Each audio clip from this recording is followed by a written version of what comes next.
Hi guys, it's Ariana. Welcome back to my channel. So I'm sorry, I wanted to do a spooky makeup tonight for this video, but I tried to do a clown and it really just didn't work out. So I took it off and I just did some fall themed makeup. So I hope you guys don't mind. I'm not in a spooky attire for tonight, but I'm still fall themed, so it's fine. I am wearing my wig from, this is Star Style Wigs. It's my absolute favorite, like gingery red kind of color. I've had it for so long though that it's starting to get like really tangled because I kept it in a bag in my closet for the longest time and now I have a wig wall. But I do really think I need to replace this wig because it was my favorite wig when I originally bought it like 4 years ago, and it's time to replace it.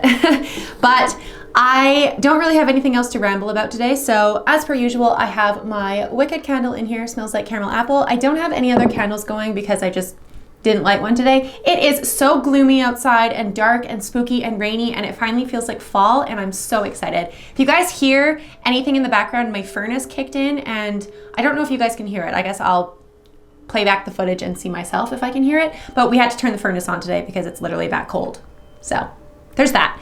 I have my cranberry ginger ale here with a purple straw today, and I'm excited to jump on into these stories. So I'm just gonna reposition my wig so that it's not touching my mic, because sometimes it touches my mic and then you hear like a crackling noise, and that's literally because of me. I have a bunch of stories to read tonight, all from my DMs, and I have a couple from Reddit, so I'm really excited. So I'm gonna start with the DMs just because I have so many of them that I need to get through, and I love the fact that you guys are sending me your creepy stories. That makes my whole freaking day. The fact that you guys are actually reaching out to me and people seriously watch me now. It's crazy. Like, I cannot thank you guys enough. We reached 6,000 subscribers this morning, and I am so fucking thankful. So thank you so much. I'm so excited. The first one that I'm gonna jump into is a DM from Instagram, and she says, "Hey Ariana, I hope you're doing well. I just found your YouTube channel about a week ago, and I'm honestly hooked on your paranormal videos. I've got a paranormal story of my own that I'd like to share with you if that's all right." And I was like, send it to me. So late one night a few weeks ago, I was falling asleep, and I remember I was lying on my back when I felt my body become very heavy to the point that I couldn't move. My muscles grew extremely weak, which made it extremely difficult to move any of my limbs. I believe what I was experiencing was a form of sleep paralysis. A couple of moments later, I heard a low, deep voice. I can't exactly recall the first thing he said, but I remember he mentioned Christmas for whatever reason. I actually think he sang a part of a Christmas song. I can't remember which one though. As he sang, I felt a sudden rush of a presence quickly lean down over my face. For some reason, I didn't open my eyes. I think I may have tried to, but they were too heavy. I remember gasping in fear because of how startled I was due to the instantaneous movement. You know how when someone suddenly jumps out from behind a corner or behind something to scare you? That's the feeling I had.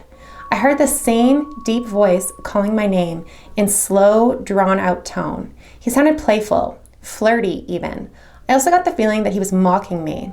And he wasn't just mocking me, but he was enjoying scaring me. It was entertaining to him.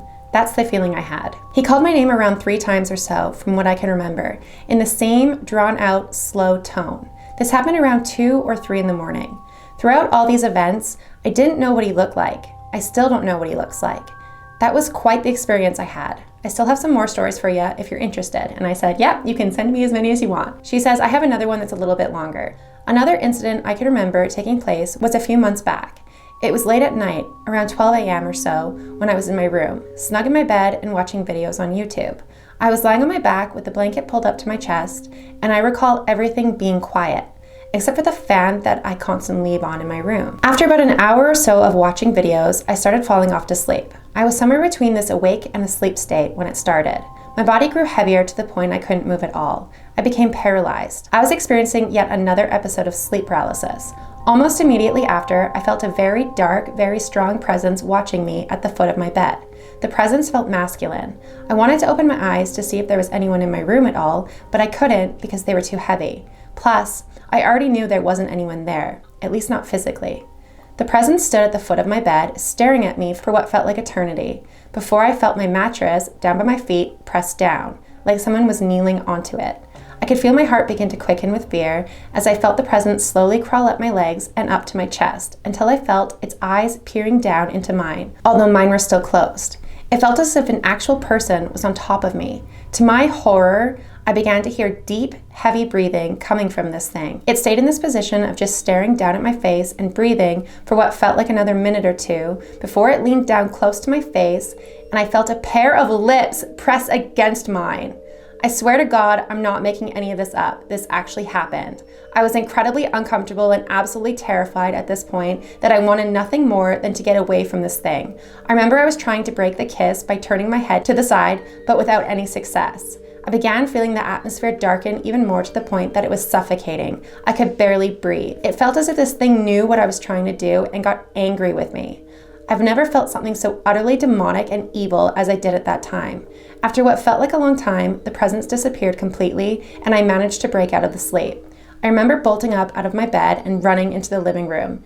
That's one of the nights that I'll never forget. I've had many other similar experiences and some of them involve strong content. I believe what I dealt with was an incubus, judging by the aggressive sexual nature of it all. And I said, oh my God, that's fucked. So thank you so much for sharing your story. If you have any more stories that you want to send over to me, I will definitely read them, proofread them to make sure they're okay for YouTube, but that's fucking terrifying. Having something kiss you or touch you without your consent is just so fucked up. I hate that. I hate that. I hate that. I hate that so fucking much. So thank you so much for allowing me to read your story. That is fucking awful and so traumatizing. Holy shit. I don't even know what the fuck I would do. Oh my God. So the next one that I want to read is another DM on Instagram. Hey, I just recently subscribed to your YouTube channel and I want to tell you the story that happened to me and my friend. We went to this haunted old park and it was in the middle of summer. There was no wind. When we started to do a seance and we asked to give us a sign if anyone was here. And I turned around and saw one of the two swings moving.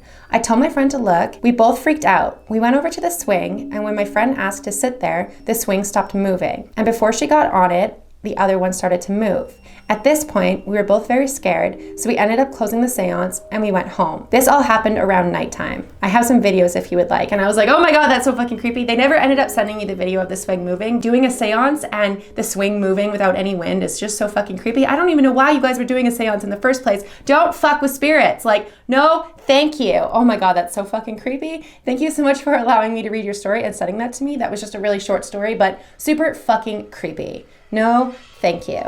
Another DM, and this one is a little bit longer. So she says, my story is simple, more spooky because of surrounding context than the story itself. Part of that being that my mom later told me she thought I attracted poltergeists as a kid. And I had a couple of spooky dreams, or sort of, before we moved to where the story takes place. I've been told by more skeptical-minded people that it was just a case of sleep paralysis, but you'll hear why I disagree as I go through the story. I don't want to convince myself that my memory is inaccurate. I was probably 8, highly emotional, and tried to know way too much too quickly. One night, I slept on the bottom level of a bunk bed, left over from when we were kids. I woke up and noticed the sound of my beta food rattling from where it sat on my bookshelf, close to the bed and above me. As I twisted myself to look, expecting to see my cat playing with it, I laid eyes on the container and it fell. I saw nothing nearby. I began to wake up more and heard the creaking of my floor moving from the bookshelf and around my bed. I slowly moved to watch where a figure should have been and saw nothing. There was light being cast through the crack in the door in the hallway, but still, I saw nothing. As the sound stopped and pressure placed itself on the edge of my bed, I quickly turned away and felt a small pressure on the small of my back. My eyes teared up as I stared at the wall. I have no real concept of how much time passed, except it felt like ages in my young, frightened mind. Eventually, I heard my mom's Maine Coon hiss and burst into the room, jumping into the foot of the bed. Raised hair, within seconds, the pressure withdrew and the creaking continued out the door. And I could hear it continue down the stairs just outside. In time, I slept, my mom's cat by my side. At most, logic tells me it could have been my own cat, yet I heard no noise from my own, like hissing or growling. The pacing of the steps was like something bipedal, and I truly saw nothing where something should have been. Take it as you may, but plenty of interesting things had settings close by, and it's fun to believe. Love the stories, hope you enjoyed mine. And I said, that doesn't really sound like sleep paralysis to me because your cats kind of like interacted with it. So if it was sleep paralysis and you were just hallucinating, like, I don't think outside sources would have interacted with it or saw it or heard it, but cats and dogs and stuff tend to see things that we don't see. So I don't know, you could have been in a different reality. I don't fucking know. That's so creepy. Thank you so much for sending me your story. That is so fucking creepy, and I hope that never happens again, because that is fucking terrifying. From another Instagram user, they said, I want to tell you one of my many creepy stories that happened to me since I was a teenager. One time, I was at home at night preparing myself to go to sleep, to wake up in the morning and go to school. I laid on the bed and covered myself with blankets, then closed my eyes, and suddenly, I felt my breath was heavy, as if someone or something was sitting on my chest.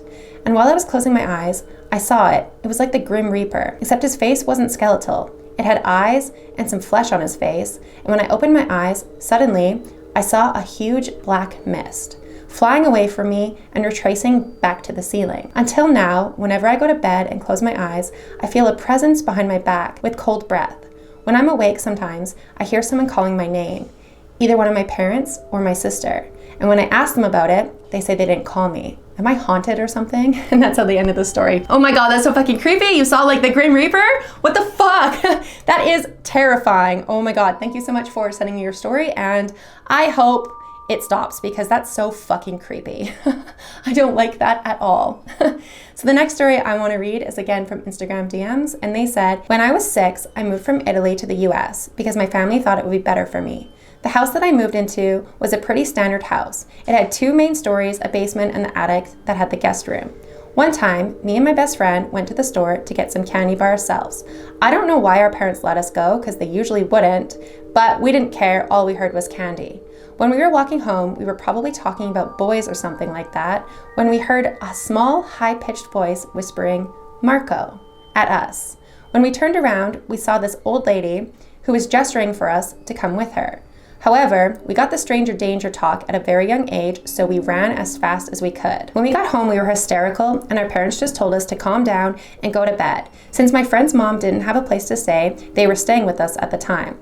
At 3 in the morning, I woke up to a figure in the corner of the room. And I've seen spirits since I can remember, so I thought nothing of it. Fast forward to earlier this year. We were in my room doing gore makeup, and we thought we would do Langdon from American Horror Story, and when we finished, we started taking pictures. We looked back on them to see what they looked like, but the room had a purple hue, which was weird, because I have a cherry blossom light, and it's green and orange. But it might have just been my phone, so we just forgot about it and went to sleep. When we woke up, my friend was crying, saying she saw something in the corner of the room. I have naturally curly hair, which will take into play later.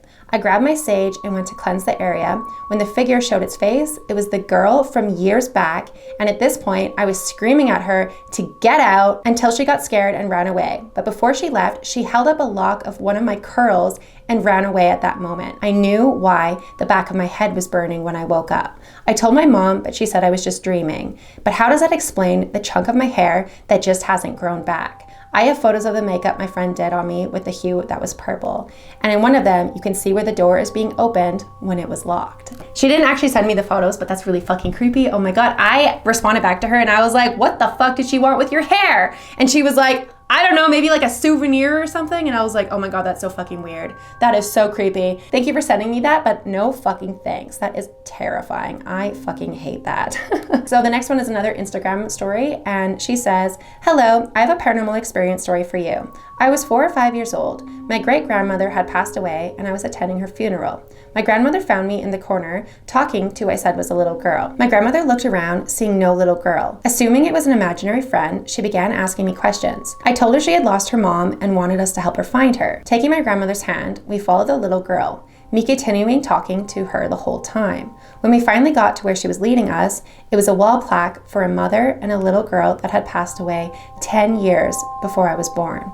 My grandmother asked if the little girl was still here, and I told her no, she left. My grandmother carried me back to the service area. I slightly remember this. However, my grandmother remembered the story until she died, often reminding me, and joking, she knows who to find after she passes.